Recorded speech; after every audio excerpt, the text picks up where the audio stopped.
Welcome, dear guest, to Odd Tonic's 12 Days of Christmas Ghost Stories. In Victorian England, Christmas was the time to gather around the warm fireplace to share chilling tales of ghostly visitations. Odd Tonic is reclaiming this tradition by presenting ghost stories on every one of the 12 days of Christmas. They make for great personal listening or to share with friends and family as an icebreaker to tell true, unexplained tales of their own. Welcome to Day 9. Tonight's ghost story comes to us from Brad Steiger's book, Real Ghosts, Restless Spirits, and Haunted Places. One day, I was working with a friend in a brand new home in Ogden, Utah. We were doing the heating and air conditioning. My friend was checking the furnace and discovered it had a bad transformer, so he left to go get a new one. While he was gone, I continued installing the ductwork. I got an eerie feeling and looked over my shoulder and saw an old woman at the base of the stairs. I figured she was the homeowner. I said hi and asked her if she needed anything. She just shook her head no and smiled. I went about my business. Then I felt the same eerie feeling. I looked over my shoulder and there she was, about 5 feet from me. I got off my ladder and I said, "Can I help you?" She smiled and once again shook her head. Just then, I heard my partner pulling into the driveway. I turned to see where the woman was, and she was already by the base of the stairs, about 50 feet away. I said, "Are you sure you don't need anything?" She just looked at me and motioned with her finger for me to come with her. Of course, I said, "No way." Then I heard my friend enter the home on the first floor. The old woman again motioned for me to follow her. She was backing towards the crawl space just under the stairs. I took my eyes off her for a second to try and figure out where my friend was, and when I looked back, I saw the most horrifying old woman motioning to me with a bony, leathery finger. This time, she spoke. "Get over here." I watched her disappear into the crawl space. That was it. I got out of there fast. Finally, my friend joined me and I told him the story. He just laughed and told me to stay outside if it would make me feel better. That's exactly what I did. I did some research on that area and learned that most of the land had been used as a Native American tribal burial ground.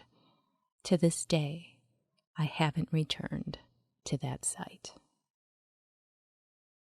Our second story tonight comes from G. Michael Vasey's book, The Scariest Best of MyHauntedLife2.com, True Stories of the Paranormal. About 4 years ago, I worked at a nursing home. I worked night shift with 3 or 4 other people. Each night, we were assigned to a hall on which we did our rounds every 2 hours and answered call lights as needed. In our downtime between rounds, we would usually sit in the dining hall, which was located right in the middle. For the first couple of months I worked there, nothing happened. I was a bit disappointed and said so one night between rounds. I had been told detailed stories of things that had happened and was beginning to think that people were doing just that, telling stories. When it was time to do rounds again that night, I moved from room to room without any trouble until I got to the very last room. I checked in on the patient and was moving towards the door when the bathroom door slammed shut quite loudly. I almost jumped right out of my shoes, and without reopening the door, I ran out of the room. I went back in about a half hour later and found the bathroom door wide open again. Call lights would turn on in rooms with no patients staying in them. We'd go in to check and find the room empty. They even called an electrician to make sure there were no faulty wires, as we had to log every call light. We would hear someone walking down the hall, only to find no one out of bed. I recalled one night I was in the laundry room by myself, switching clothes to the dryer, when I distinctly heard someone calling my name. I thought it was odd because it was a male voice, and there were no males working that night. We would hear what sounded like large cans falling in the kitchen, yet when the cooks arrived in the morning, they would investigate only to find everything in order. I suppose the eeriest things that happened were in one ward, where all the patients who were on their deathbeds were moved, so they could receive care around the clock. There were cold spots in many rooms. Equipment would malfunction even after being thoroughly checked out, and voices could be heard. I remember one particular night where I was assigned to be at the bedside of a man who eventually passed away early the next morning. I had stepped out of the room for a moment to retrieve something, and when I returned, I was shocked to find a woman standing at the foot of the bed. There was no possible way she could have entered the room without me seeing her. When I questioned her as to why she was there, she just smiled sadly at me and then disappeared right before my eyes. I also started to notice there would be a constant whispering, though you could never understand just what was being said. That place was alive with spirits, and I won't return again. I now work elsewhere. Everyone, it seems, has a story. If you're listening as a group, share it now.